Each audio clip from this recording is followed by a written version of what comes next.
Hola, bienvenidas y bienvenidos a este espacio.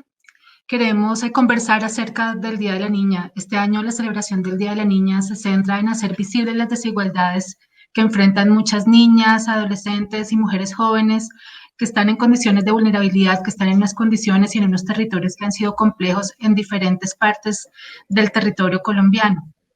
Eh, También ha sido una oportunidad y venimos notando la oportunidad y aprovechándola para hacer visible cómo los espacios y herramientas digitales son una posibilidad para que las niñas, adolescentes, mujeres jóvenes aprendan y fortalezcan su capacidad de liderazgo, para que lideren procesos de cambio y transformaciones en sus territorios y para que estas estrategias permitan promocionar la igualdad de género. Hoy nos acompañan Sandra Camila y la representante de la Cámara por Bogotá, Juanita Gobertos. Muchas gracias por acompañarnos acá, les damos la bienvenida y entonces, Camila, te cedo para que te presentes. Muy buenos días, mi nombre es Sandra Camila, soy de Buenos Aires, Cauca, y estoy muy contenta de poder compartir este espacio con ustedes. Gracias, Sandra. Juanita.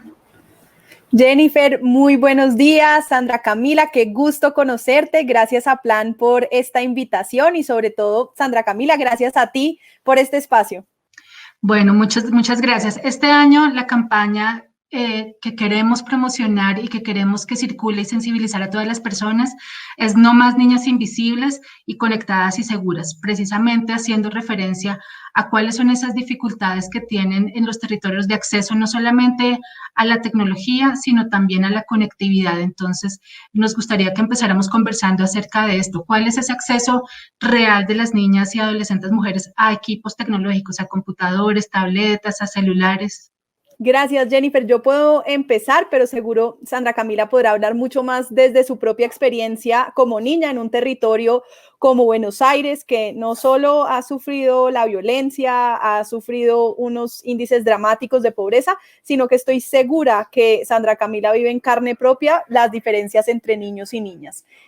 Según datos del ICBF, que están un poquito desactualizados, son a 2012, no tengo todavía datos más recientes del ICBF, pero hay una diferencia grande en el acceso a Internet de niños y niñas entre 5 y 11 años. Mientras que se reporta que los niños acceden más o menos en un 58%, las niñas acceden tan solo en un 51%, es decir, hay una diferencia de al menos 7%. Esos son datos nacionales. Ahorita podemos hablar más adelante de la que me parece a mí la brecha más dura, que es la brecha de acceso a tecnología entre el campo y la ciudad, y lo que eso significa para niños y niñas como Sandra Camila, que crece en un territorio como Buenos Aires. Sandra, ¿tú nos quieres contar algo de tu experiencia en relación con eso, con el acceso que tú y que tú sabes que otras mujeres de tu edad tienen frente a este tema de poder tener un celular, acceder a un computador y estas cosas? Pues desde mi experiencia, pues es un poco difícil, ¿no? Porque se puede conseguir un dispositivo, un celular, pero pues no va a ser de muy buena calidad, porque pues a veces uno no cuenta con los recursos para meterle tanto dinero a un celular o comprar un computador, y pues son elementos que en la actualidad se han transformado en algo básico y necesario, mucho más aún ahora que estamos en la virtualidad, y pues también la educación virtual se ha transformado en todo un reto. Yo creo que conseguir el dispositivo no puede ser tan difícil, pero lo que sí es muy difícil es la señal y el internet. Tenerlo estable sí es un gran reto. Sí, totalmente de acuerdo. Juanita, tú nos hablabas ahorita de cómo está ese panorama en general en el país, de quienes acceden, de estos porcentajes también de acceso que tenemos. ¿Cuáles consideran ustedes que son, desde cada una, desde su experiencia y desde el lugar donde está, cuáles son esas poblaciones más excluidas al acceso a las tecnologías, al Internet? Sí, Jennifer, uno de los trabajos que venimos haciendo desde el Congreso de la República en una comisión que es la Comisión de Paz, que es una comisión de representantes de distintos partidos. Ahí hay personas que pensamos muy distinto, pero nos hemos dedicado a tratar de hacer un seguimiento a esos municipios que son los más afectados por la guerra, los más abandonados porque no tienen Estado ahí que realmente preste, digamos, bienes y servicios públicos, que una niña como Sandra pueda tener acceso a un punto de Internet, etcétera.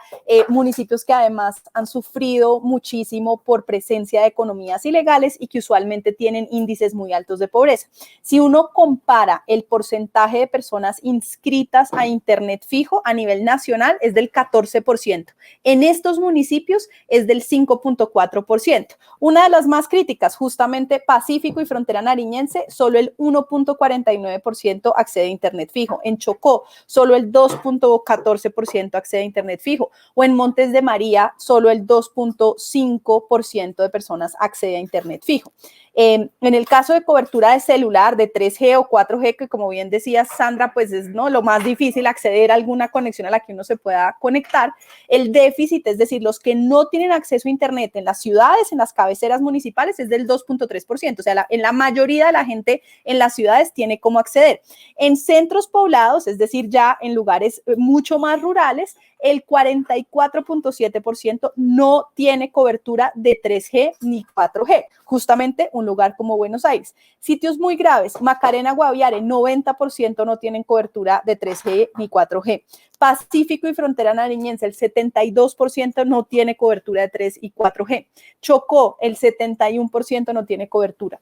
Entonces, pues justamente como decía Sandra, eso ya era grave, pero en medio de una pandemia en donde niños y niñas tienen que acceder a estudiar en función de si tienen o no Internet, en donde muchos de estos lugares, cuando hay violencia intrafamiliar, la única manera de tener acceso a alguien que protegiera era la escuela, o cuando hay distintas violencias en el territorio porque puede haber reclutamiento de grupos criminales, el lugar de poder tener un acceso a una protección era la escuela. Sin eso, la única manera es a través de un buen uso de la tecnología, pero si no tenemos cobertura, niños y niñas terminan quedando supremamente desprotegidos. Entonces, ya era grave esa ausencia de cobertura y de acceso a Internet, pero hoy en la pandemia, sin duda, los territorios más rurales, en particular además donde hay comunidades afro, donde hay comunidades indígenas, tienen un menor acceso a la tecnología y ahí las niñas en esos territorios están teniendo una desventaja en la satisfacción de sus derechos frente al resto del país. Sandra, frente a esto, tú nos quisieras contar también desde el lugar donde tú estás, ¿cómo has visto tú qué es este tema en tu comunidad para las otras chicas de tu edad, para cuando estabas, por ejemplo, en el colegio, si conversan acerca del acceso que tienen, si se sienten excluidas como comunidad también a este respecto, si tienen la posibilidad de acceder a estos servicios? Pues desde mi experiencia, cuando yo estaba estudiando en el colegio, estaba cursando el grado 11, a mí me tocaba desplazarme desde mi vereda a la cabecera municipal, a la biblioteca, junto a un grupo de compañeras, a veces a pie. Bueno, la gran mayoría de las veces fueron a pie para poder realizar nuestros trabajos y nuestras tareas. Y a veces pues íbamos al parque donde estaba el wifi gratis, pero la verdad era pésimo, no funcionaba muy bien. Pero a mí me gustaría saber qué estrategias se han planteado para disminuir esta brecha. Sandra, en el gobierno, al inicio de este gobierno, ellos plantearon una propuesta que fue, digamos, ampliar esa cobertura a través de una reforma al sistema de las TICs que permitiera abrir una concesión, es decir, abrir a que privados tuvieran que no solamente licitar donde hay más gente, es decir, usualmente las ciudades, porque es un incentivo de mercado, voy a licitar allí donde voy a tener más clientes y entonces dejo de tener cobertura allí donde hay menos clientes usuarios de Internet, porque en la ruralidad usualmente hay menos gente. Y entonces dijo, vamos a generar un incentivo para que esas empresas tengan que también salir a licitar a la ruralidad. Entonces, hasta ahora esa es la propuesta de este gobierno. En principio, eso no es de la noche a la mañana porque hay que construir infraestructura, porque implica, ¿no?, llegar a esos territorios. Nosotros desde partidos de oposición como el mío hemos sido críticos, por ejemplo, de la desactivación de muchos de esos puntos de Internet, que como bien tú dices, algunos son pésimos y que uno podría mejorar la cobertura. Hay una red en Colombia que se llama la Red Renata, que es una red de alta velocidad que se usa usualmente para datos tecnológicos. Entonces, por ejemplo, las universidades intercambian información muy pesada a través de esa red. Es una red física, es una infraestructura.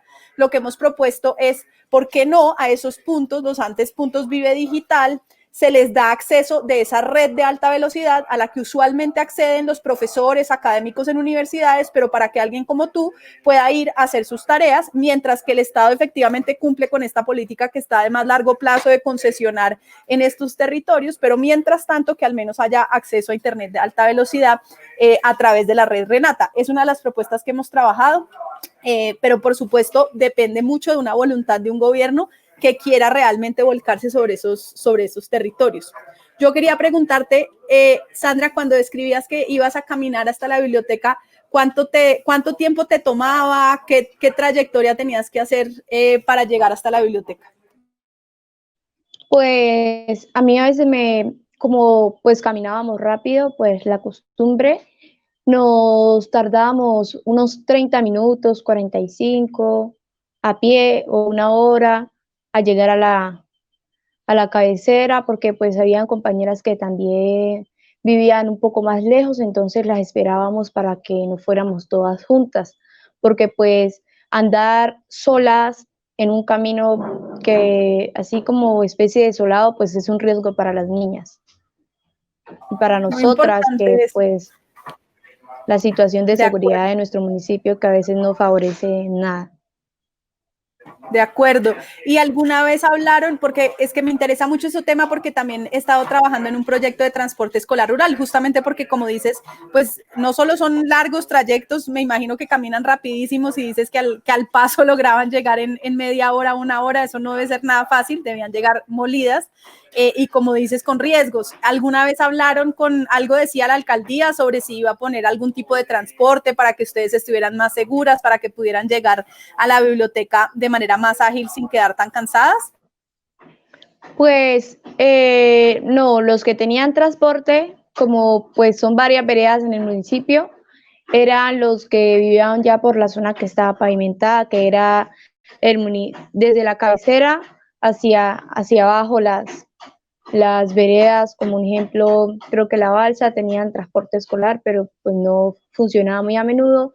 Y nosotros ya, pues la parte que no estaba pavimentada, pues sí nos tocaba un poco más difícil.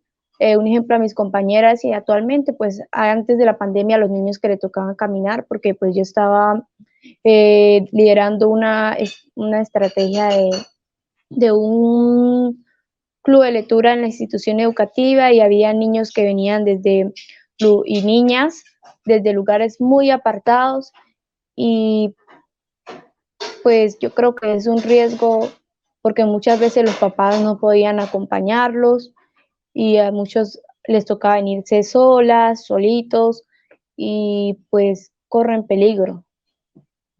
Por eso yo que Claro. pues un transporte escolar sería muy necesario en las zonas rurales. Hicimos un proyecto y podríamos, Sandra, ver si hacemos una alianza para tratar de empezar a ver cómo se implementa. Este es un proyecto de ley. Como sabes, yo soy congresista, entonces a quien le toca ejecutarlo es al gobierno, pero podemos hacer una alianza para ver cómo los presionamos para que sí lo ejecuten. El proyecto lo que dice es que justamente, y el caso que describes es tal cual eso, en municipios donde el transporte no pueda ser el transporte escolar ordinario, porque como describes, las veredas de las que estás hablando no está pavimentada, entonces seguro no va a poder ser no un transporte escolar formal, sino que se necesita, no sé, tú me dirás qué se podría usar, si bicicletas o si burros o si hay algún tipo de mecanismo fluvial ahí, no sé, tú me dirás cuál podría ser, pero las comunidades se pueden organizar y yo te voy a mandar ese proyecto, esa ley ya para que la puedan usar, se pueden organizar para pedirle al municipio que autorice la contratación a través de las comunidades de algún otro tipo de mecanismo, que puede que no era el transporte ordinario, digamos, no sé si era un bus o lo que existiera frente a otras veredas, sino algún tipo de mecanismo adecuado a ese contexto. Si la vía todavía no está pavimentada, entonces hay que ver cuál es el transporte que sirve, pero para garantizar que el municipio sí pueda pagar por ese transporte. Entonces podemos trabajar juntas en esa alianza, a ver si desde Buenos Aires presionas para que sí se implemente la ley que sacamos en el Congreso. Pues a mí me parece una oportunidad genial porque pues voy a contribuir al avance de mi municipio y mucho más aún a los niños para que puedan transportarse hasta las instituciones educativas. Pues yo creo que en algunos casos sería uso escolar y en otras situaciones tendría que ser como bicicletas o motocicletas porque las vías de acceso no dan para que pase un carro, porque son como trochas o caminos muy estrechos en los cuales pues un bus pues, no pasaría. O sea que de pronto bicicletas podría ser, podríamos tratar de ver si así irían juntas, igual irían protegidas, se ahorrarían un poco de tiempo y seguramente permitiría que pues llegaran de manera más fácil y mejor a poder trabajar en la biblioteca. Esto obviamente es antes de la pandemia. ¿Qué les han dicho a ti en el colegio sobre reactivación ahorita de funciones en medio de la pandemia? Pues en medio de la pandemia, pues yo creo que no van a continuar, pues las instituciones educativas no van a abrir las puertas, todo se va a seguir manejando en la virtualidad, para lo cual para mí es todo un reto, porque pues las niñas y los niños es una dificultad la virtualidad por los temas de señal, muchos no cuentan con los equipos, como ya te lo había mencionado anteriormente, y pues nosotros sí, pues yo creo que nosotras tenemos que fortalecer la educación porque pues ahora todo, la educación es una puerta para todo. Continuando con la temática, a mí me gustaría preguntarte, pues, ¿cuál es la gran diferencia que han visibilizado ustedes entre las niñas del campo y las niñas de la ciudad en cuanto al acceso a las tecnologías y a los equipos tecnológicos? Sandra, tal cual lo que tú describes de la vida y lo que les daba yo un poquito a través de los datos que mencionaba. La verdad es que hoy en día una niña que crece en una ciudad versus una niña que crece en la ruralidad en Colombia tiene una diferencia gigante en términos de acceso, al menos con los datos del ICBF a 2012. Por lo menos 8% de niñas menos que los niños acceden a Internet en Colombia, y eso es muy grave, esa brecha entre niños y niñas. Y luego, como les decía, pues la brecha es dramática cuando uno ya se pone, digamos, a distinguir entre Internet en las ciudades, que tan solo en el 2% no accede en las ciudades, mientras que en lugares más rurales el 44% no accede a Internet. Y lo que tú describes de tu propia experiencia de vida es exactamente eso. Así que pues requiere mucho más lo que tú describes de lo que están haciendo para poder en su momento ir a la biblioteca, si sea pegarse del punto digital, el trabajo de los padres, no sé ahorita a través de qué dispositivo te estás conectando, pero también esto requiere mucho de la solidaridad de padres y madres que digan necesitamos a niñas que tengan igualdad de acceso, que estén conectadas, ¿no? ¿Cómo pinta hacia adelante tu camino? Estabas diciendo que estabas en 11, ¿qué te estás imaginando? ¿Qué quieres hacer ahora? ¿Cómo te imaginas que quieres seguir ejerciendo esos derechos, acceso a la tecnología para poder seguir formándote? Pues yo me gradué hace 2 años de la institución educativa y para mí acceder a la universidad ha sido todo un reto. Actualmente me encuentro en proceso para poder acceder a la educación superior y más aún en la virtualidad se ha transformado pues en una realidad que me ha afectado un poco porque la situación del municipio en temas de conectividad no es la mejor y yo creo que eso no solo me afecta a mí, sino que también le afecta a muchas niñas, porque pues también los estereotipos de género que, que hay en el campo, eh, diferentes pues a la ciudad, creo que nos afecta mucho más a las niñas y, y pues para mí es muy importante superarme e impulsar a otras niñas que también se superen, porque pues para nosotras ya ha salido de nuestro proyecto de vida que ser amas de casas, pues sin desprestigiarlo, porque es una labor muy buena y pues es un trabajo que sinceramente nos ha ayudado y a crecer y a fortalecernos como mujeres, pues nosotros queremos otras oportunidades, otra realidad, otra perspectiva para nosotras. Queremos, un ejemplo, cumplir nuestros sueños de ser profesionales en algunas carreras, como un ejemplo, abogadas, profesoras, psicólogas, entrenadoras deportivas. Y tú personalmente dices entonces que te cogió la pandemia en este momento y has estado postulándote a través de internet a algún cupo en una universidad. Cuéntanos un poquito de ese proceso. porque yo te oigo y digo, mejor dicho, parece que ya estuvieras estudiando en la universidad, estás absolutamente lista, te imagino como todo lo que acabas de decir, doctora, abogada, científica. ¿Qué quieres estudiar? ¿A dónde te has postulado y qué barreras has enfrentado? Pues los años anteriores me postulé a 2 universidades.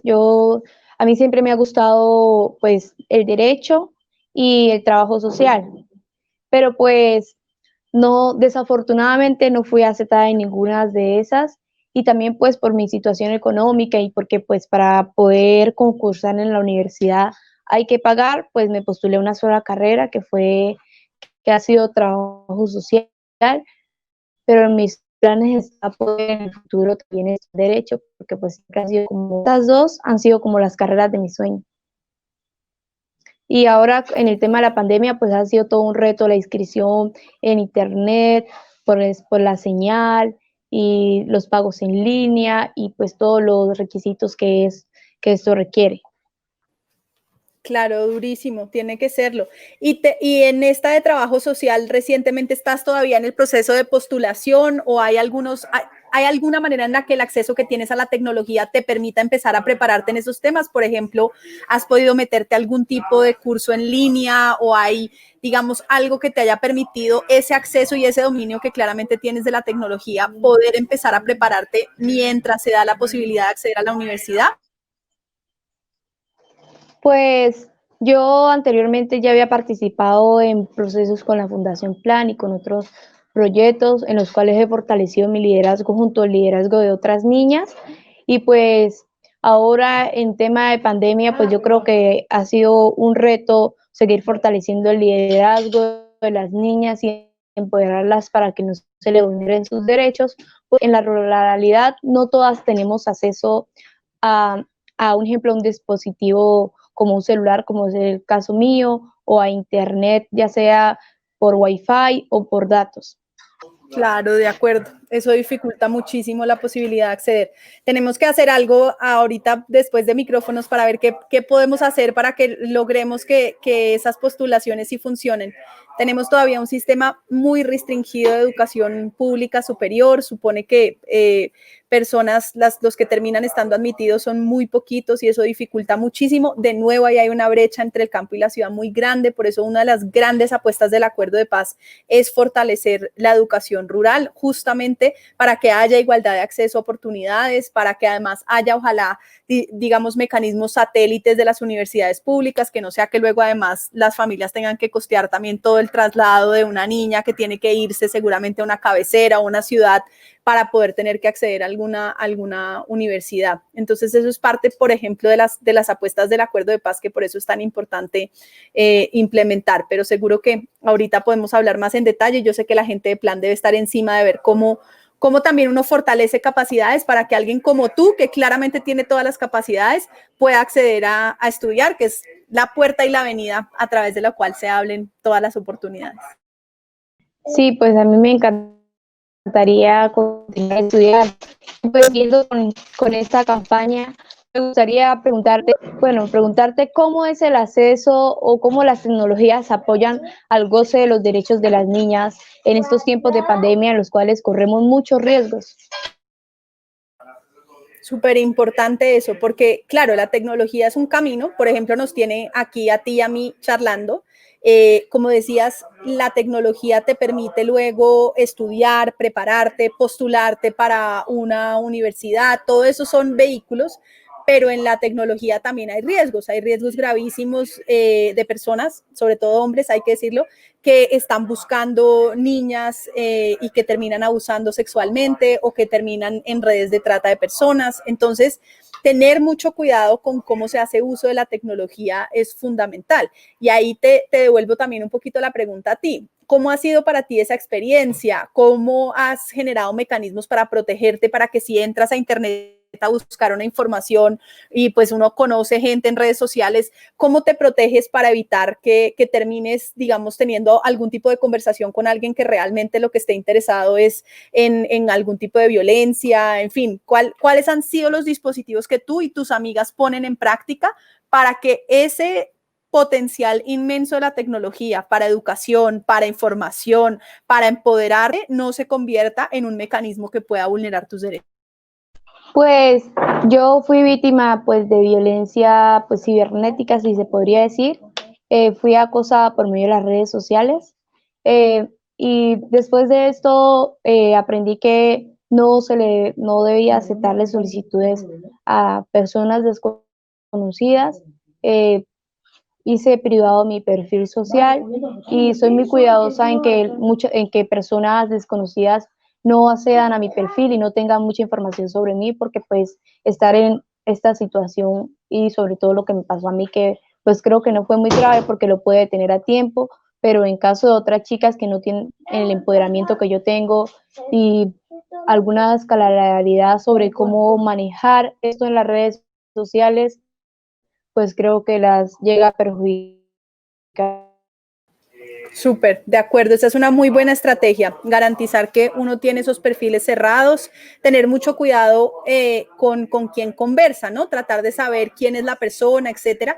Pasa mucho con la información y esto es común tanto en la ruralidad como en todas las ciudades y además en el mundo, en las metrópolis más grandes, y es que no filtramos la información que recibimos. Entonces uno entra a internet pensando que allí va a encontrar información de calidad y ahí hay una cantidad de basura también. Entonces hay que poder escoger buenas fuentes. Y por ejemplo, para ti en los temas que te interesan, en trabajo social, en derecho, hay que poder saber cuáles son buenas fuentes. Y eso depende de buscar fuentes cualificadas, quién lo está citando, ¿no?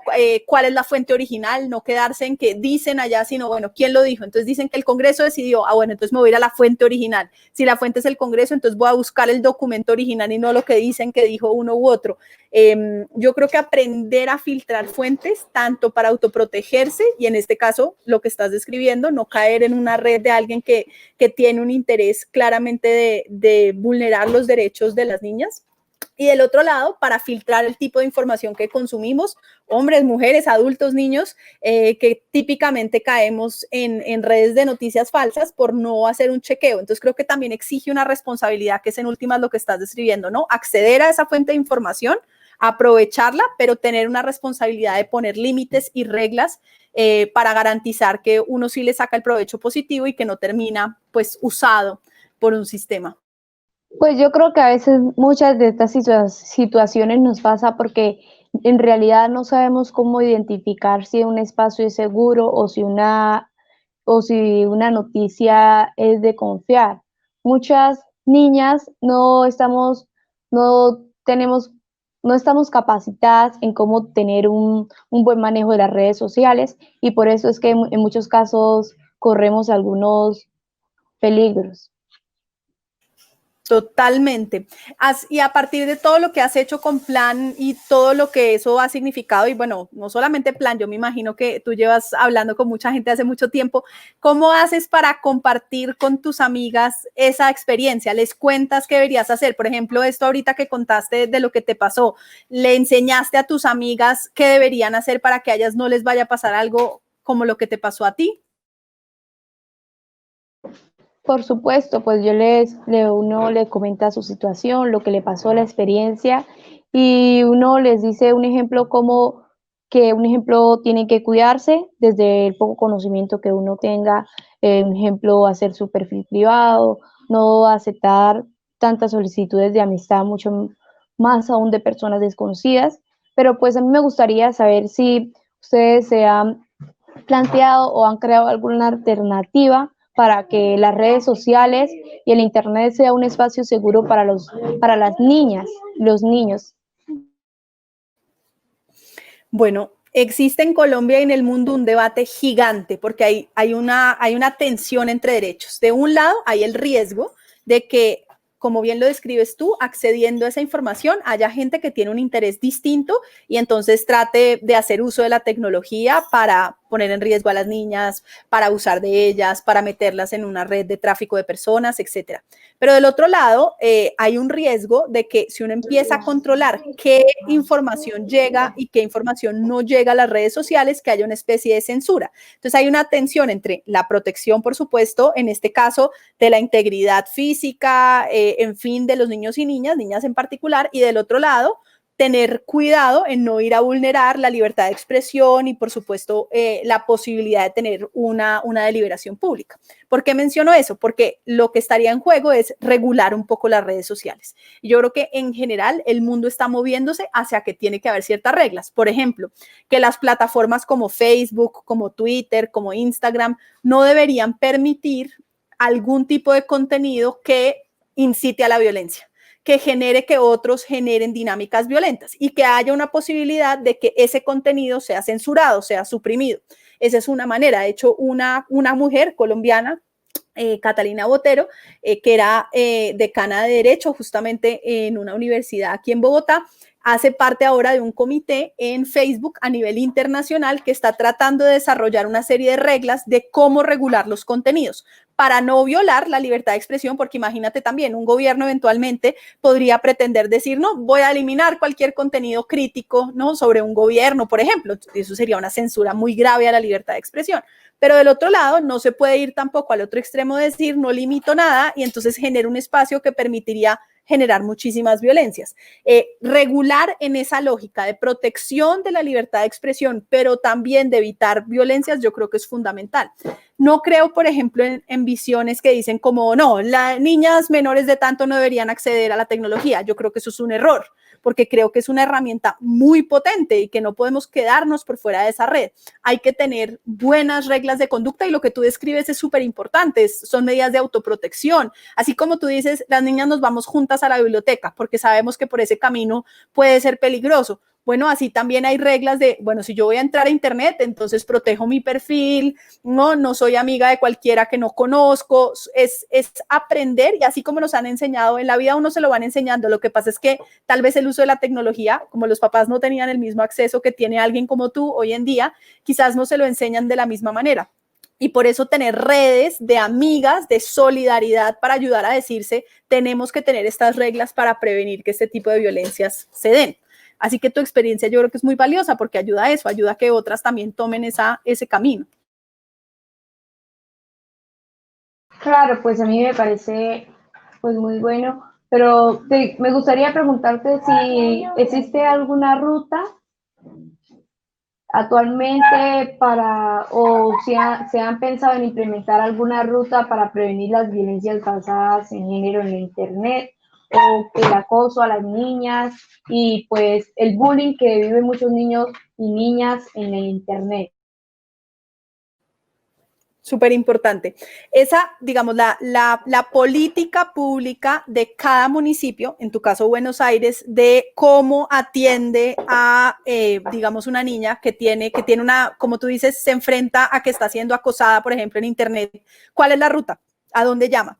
Eso depende del municipio. Entonces, por ejemplo, en el caso de Bogotá, que es donde yo vivo, hay una Secretaría de la Mujer que puso en marcha, justamente, por ejemplo, ahorita en pandemia, un protocolo muy bonito, que fue decir, las mujeres y las niñas, justamente porque, como tú decías, y más aún en la ruralidad, hay estereotipos de género, ¿a dónde van fácilmente sin que alguien las pueda poner en riesgo? A la tienda, a hacer las compras, ¿no?, del mercado, etcétera. Entonces, establecieron un programa para que en las tiendas de barrio las mujeres y las niñas pudieran denunciar cualquier tipo de violencia. Entonces, capacitaron a los tenderos para que tuvieran acceso a la información y pudieran poner en contacto directo a la niña o a la mujer con la Secretaría de la Mujer para poder poner la denuncia de abuso. Y entonces esa ruta que tú describes se facilitó porque se entró directamente al lugar, digamos, más fácil y más cercano, no que le pongan justamente metas, internet, bueno, no tengo conexión, ¿no? Pongan esta denuncia, ¿qué tal que el funcionario sea alguien de que uno desconfía? Mientras que a través de la tienda era un espacio seguro donde las mujeres y las niñas usualmente van, que les queda cerquita, que les permitía tener acceso. Eso ha generado en una ciudad como Bogotá un incremento significativo de las denuncias de la violencia, por ejemplo, intrafamiliar durante la pandemia, que eso ha sido muy duro porque en unos espacios familiares como el espacio de la familia y la casa, que debería ser el más seguro, muchas veces termina siendo el más violento para mujeres y niñas, pues tener algún espacio cerca, fácil para poder denunciar es fundamental. Desafortunadamente, y no sé, cuéntame qué pasa en Buenos Aires, pero intuyo que un municipio como Buenos Aires no debe tener un programa como este. No sé si te has acercado y si sabes si la alcaldía en Buenos Aires ha hecho algo para generar algún tipo de ruta de acceso para niñas y mujeres que enfrenten violencia, por ejemplo, relacionada con acoso por internet. Pues desde la alcaldía municipal pues no he escuchado por el momento o no he estado informada sobre si está implementando alguna ruta para que las niñas que acceden al internet en estos tiempos de pandemia no sean víctimas de acoso cibernético. Y pues sería muy bueno que esta alternativa a la que me cuentas que se ha implementado en Bogotá se pudiera llevar a cabo en diferentes lugares del país, sobre todo en las zonas rurales, donde pues muchas veces las personas no le tienen confianza a los funcionarios públicos por muchas situaciones que se han presentado que hacen que se desconfíe de ellos. Jimmy. Ahí se me ocurre, por ejemplo, que una cosa que podrías hacer es presentarle formalmente la propuesta a la alcaldía de Buenos Aires. Es algo que no es costoso, no podrían alegar que no hay recursos, sino es generar un mecanismo, incluso tú misma con amigas podrían presentarle una propuesta a la alcaldía para capacitar a tenderos, para que los tenderos tuvieran una línea directa de cómo canalizar la denuncia. Es difícil, seguro te vas a encontrar con una cantidad de gente dentro de la alcaldía que no necesariamente tiene sensibilidad de género o enfoque, que de pronto está enranchada en decir esto no se puede, pero yo creo que cuando un funcionario público, así sea el funcionario en el municipio más pequeño, ¿no? Con menos presupuesto, etcétera, se enfrenta a alguien como tú, una niña absolutamente empoderada que le dice, aquí tengo esta propuesta, tengo esto, pues se van a quedar desarmados porque no estás llegando a decirles, ayúdeme, sino estás llegando a decirles, vea, les tengo esta propuesta y quiero llevarla a cabo. Entonces, yo creo que también es así, es con acciones, es proponiendo cómo se va transformando la realidad y estoy segura que las barreras son dificilísimas, que no va a ser fácil, pero una experiencia que ha sido buena, capaz que alguien como tú pueda ayudar a presionar a que en Buenos Aires implemente. Bueno, pues ha sido realmente agradable escucharlas, escuchar también el punto de vista de cada una desde el lugar donde está cada una y creo que ha sido totalmente complementario y que a partir de esta conversación pues se generan también cosas a futuro, ¿no? Como posibles trabajos, rutas que se pueden trabajar de manera articulada. Quisiera en este momento preguntarles cómo se han sentido en este espacio, en esta conversación, Sandra, Camila y Juanita, ¿qué ha representado para ustedes tener esta oportunidad de conversar y de conectarse a través de este espacio? Gracias, Jennifer. Pues para mí es un espacio de mucho optimismo e ilusión. A veces en el Congreso uno da batallas, las pierde. Yo hago parte de un partido de oposición minoritario, entonces en el Congreso estamos acostumbrados a decir perdimos esta batalla o a pelear, por ejemplo, por la implementación del acuerdo y decir cómo es posible que no logremos que el acuerdo de paz avance, que no nos volquemos sobre la ruralidad. Pero te oigo a ti, Sandra, y digo, este país va a salir adelante porque esta generación está compuesta de niñas como tú, que ya están al otro lado, que ya están haciendo miles de cosas, que se enfrentan a miles de barreras, pero que ya están cargadas de todo lo que necesitan para sacar adelante este país. Entonces, no va a ser fácil, y lo que describes también es muy duro, así como digo que es de optimismo, me duele en el alma saber que una niña como tú está enfrentándose a semejantes barreras para acceder a la universidad, porque tienes todo el derecho y tienes que poder acceder a la universidad. Y cuenta con que ahorita mismo vamos a empezar a hablar con Plan para ver qué es posible hacer y eso me parte el alma, pero también me llena de ilusión saber que estás ahí y que estás dando la batalla y que estás haciendo mucho porque tu municipio y este país se transforme. Así que gracias por este espacio y gracias por llenarnos de esa ilusión. Juanita, perdón, pues muchas gracias a ti por compartir este espacio conmigo y pues me gustaría que juntas pudiéramos seguir derribando tantas brechas que se nos presentan a las niñas en el país. Claro que sí, cuenta conmigo. Agradecemos a todas las personas que nos han acompañado y seguido en este espacio, también en esta conversación, y les invitamos a unirse a la campaña No Más Niñas Invisibles. Muchas gracias.